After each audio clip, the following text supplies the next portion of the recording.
はいどうも、ホルモン島田チャンネルのぶっちゃ島田です。皆さん、牛のハツと豚のハツの違いを知っていますか？今回は牛と豚の部位を比べてみる編第2弾です。普段何気なく食べている部位ですが、実は色々な違いがあります。あまり比べることがないですが、牛と豚でどんな違いがあるのか確かめてみます。それでは早速やっていきましょう。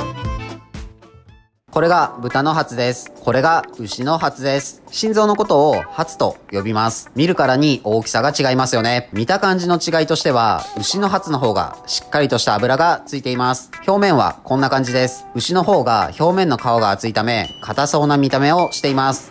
内側はこんな感じです。胃や肝臓や腎臓などは牛と豚で作りがかなり違いますが、心臓は似たような作りをしています。筋繊維からできていて、歯触りのいいコリコリとした食感が特徴です。せっかくなので牛と豚のハツの大きさを測ってみましょう。まずは豚のハツの開いた長い横幅を測ります。横18センチです。次は短い縦の部分を測ってみましょう。縦11.5センチです。次は牛のハツを測ってみます。横が35センチです。縦が20センチです。だいたい横も縦も2倍くらい長さが違います。次は重さを測ってみましょう。まずは豚のハツから。重さ 390g です。ごく一般的な大きさですね。次は牛のハツを測ります。 2934g です。今回はいつもより大きいですね。通常 1500g から 2000g くらいの大きさが多いです。あとはどれだけ処理されているかでも重さが変わります。次は肉厚な部分をカットして厚さを測っています。切る時の感触も牛のハツの方が硬いものを切ってる感じがします。稀に硬い軟骨がついていたりするので、包丁を傷めないように気をつけましょう。まずは豚のハツの厚さから測ります。厚さ3センチです。次は牛のハツを測ります。厚さ5センチです。やっぱり牛の方がかなり肉厚ですね。牛の生体がだいたい700キロくらいで、豚が110キロくらいなので、必然的に牛が大きくなりますね。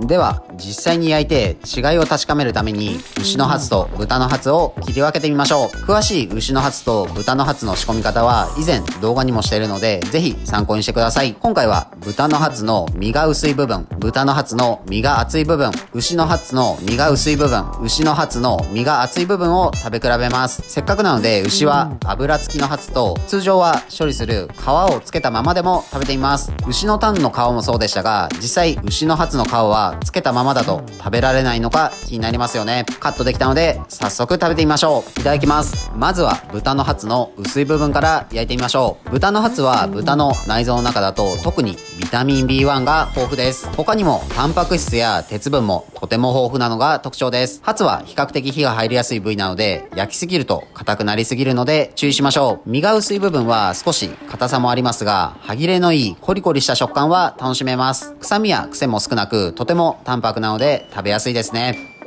次は牛のハツの身が薄い部分を焼いてみます。牛のハツも豚のハツ同様、ビタミン B 類、タンパク質、鉄分が豊富です。特に牛のハツは牛の内臓の中では一番マグネシウムが豊富です。カロリーは豚のハツが 100g あたり135キロカロリーで、牛のハツが 100g あたり142キロカロリーなので、牛の方が少し高いです。味は牛のハツも淡白で、どんな味付けとも合いそうです。豚に比べると少し歯ごたえがありますね。鮮度が悪いハツは臭みが出やすいですが、鮮度のいいハツは臭みがなくとても食べやすいです。次は肉厚な部分の豚のハツを焼いてみます。実はあまり焼肉屋でハツは頼みません。もつ焼き屋では好きでハツをよく食べます。ハツとかレバーって油断するとすぐに中に熱が入りすぎるので、お酒を飲みながら焼くのがいつも苦手です。塩だけで食べても十分美味しいですね。肉厚な部分で皮もついてますが、硬さは特に気にならないです。次は牛の肉厚な部分のハツを焼いてみます。どのお肉もそうですが、やっぱり焼きたてが一番美味しいですよね。焼きすぎて小皿にとって冷めたお肉は美味しくないです。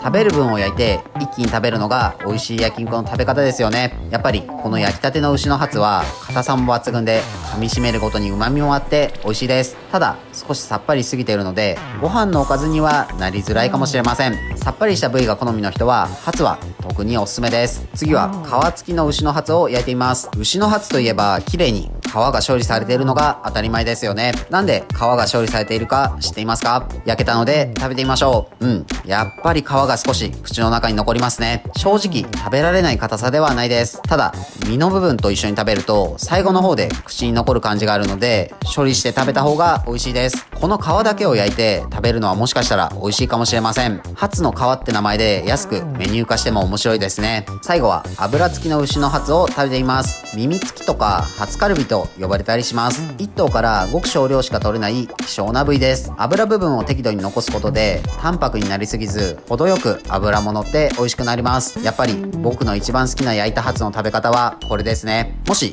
家で食べるなら味自体はそれほど牛と豚で違いは少ないので、値段も安いし仕込みの楽な豚のハツはおすすめです。ただ油付きのハツのうまさは豚にはないので、これを食べたい方にはぜひ牛をおすすめします。はい、本日の動画は以上です。最後までご視聴ありがとうございます。牛のハツと豚のハツの違いいかがでしたか？なかなか普段比べない部位の違いもまた機会があればやろうと思います。自分たちは群馬県前橋市でホルモン島田というホルモン屋をやっています。前橋には美味しいお肉を食べられるお店がたくさんあるので、もし前橋に来た際はいろいろ探してみてください。この動画がいいなと思いましたらチャンネル登録、高評価よろしくお願いします。